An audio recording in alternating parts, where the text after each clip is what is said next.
اللهم عجل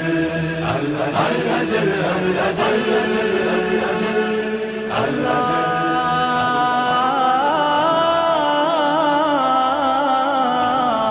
عجل وليك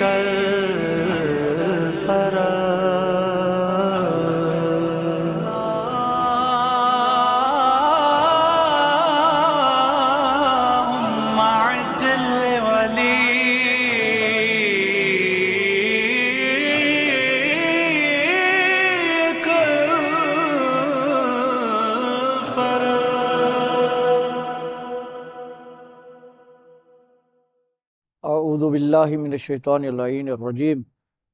بسم اللہ الرحمن الرحیم الحمدللہ رب العالمین والصلاة والسلام علی سیدنا و مولانا ابی القاسم محمد وعلی آلہ الطیبین الطاہرین لا سیما علی بقیت اللہ الاعظم روحی و ارواح العالمین لتراب مقدمہ الفدا بسم اللہ الرحمن الرحیم والذی ارسل رسولہ بالہدى ودین الحق لیظہرہ علی الدین کلہ ولو کرہ المشرکون۔ رب العالمین کی بارگاہ میں دعا ہے کہ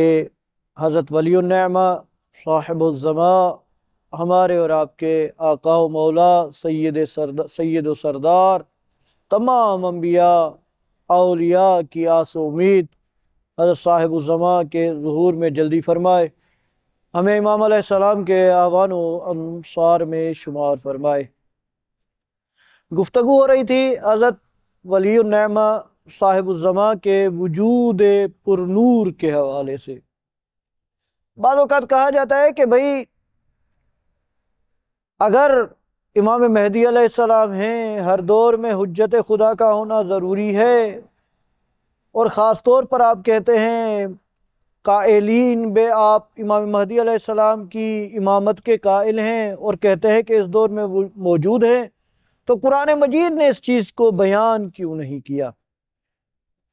بعض اہل قرآن وغیر اہل قرآن آتے ہیں، اشکال کرتے ہیں، اعتراض کرتے ہیں،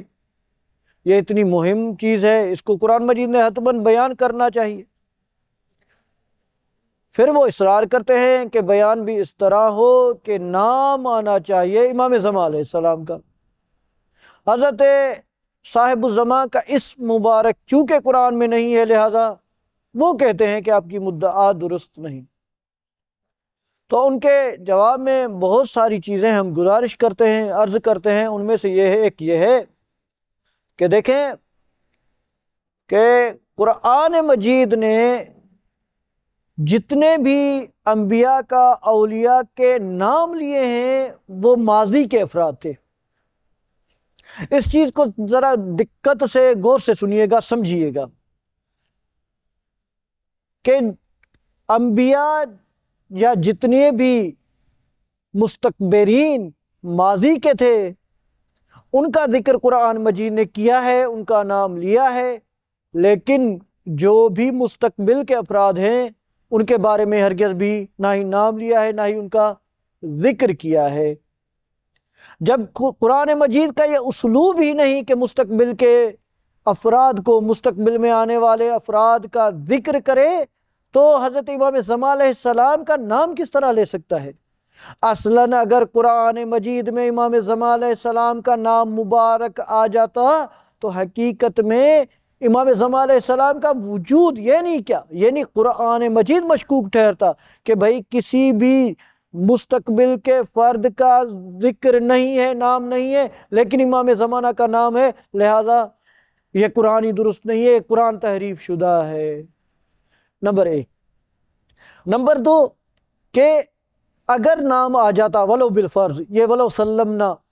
اپنی بات سے تنزل کرتے ہوئے ہم کہتے ہیں، اگر نام آ جاتا تو اس سے بہت بڑی خرابی آ جاتی کہ جس بھی اگر فرض کرے کہ نام آ گیا ہے امام محمد نام آ گیا ہے کہ بھئی محمد نام کا شخص عدل و انصاف کو قائم کرے گا،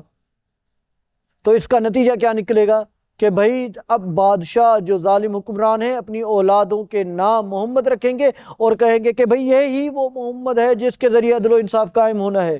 یعنی لوگ سوء استفادہ کریں گے۔ اسی وجہ سے خداوند عظیم نے نام کی بجائے صفات ذکر کی ہیں، اور ایسی صفات جو امام زمان علیہ السلام پر کے علاوہ کسی پر منطبق نہیں ہوتی، کسی اور پر صادق نہیں آتی۔ اسی وجہ سے یہی چیزیں سبب بنتی ہیں کہ امام زمان علیہ السلام کا وجود ثابت ہو۔ اور بعض اوقات صفت کے ذریعے ذکر کرنا وہ زیادہ احسن ہوتا ہے، زیادہ بہتر ہوتا ہے، زیادہ قوی ہوتا ہے، بجائے اس کے کہ نام لیا جائے، اور نام کی وجہ سے جس طرح بیان کیا۔ تیسرے نمبر پہ ابھی اسی آیت کریمہ کو، جس کا ابھی ابتدا میں تلاوت کا شرف حاصل کیا گیا، اسی آیت کریمہ کو دیکھ لیجئے۔ اسی آیت کریمہ میں خداوند عظیم نے جو صفت بیان کی ہے، یہ اصلاً امام زمان علیہ السلام کے علاوہ کسی اور پر منطبق ہو ہی نہیں سکتی۔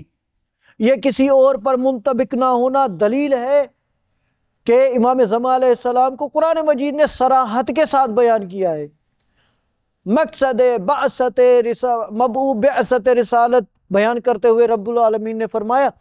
والذی ارسل رسولہ بالہدی ودین الحق لیظہرہ علی الدین کلہ، تو اللہ نے اپنے رسول کو بھیجا ہے فقط اس لیے،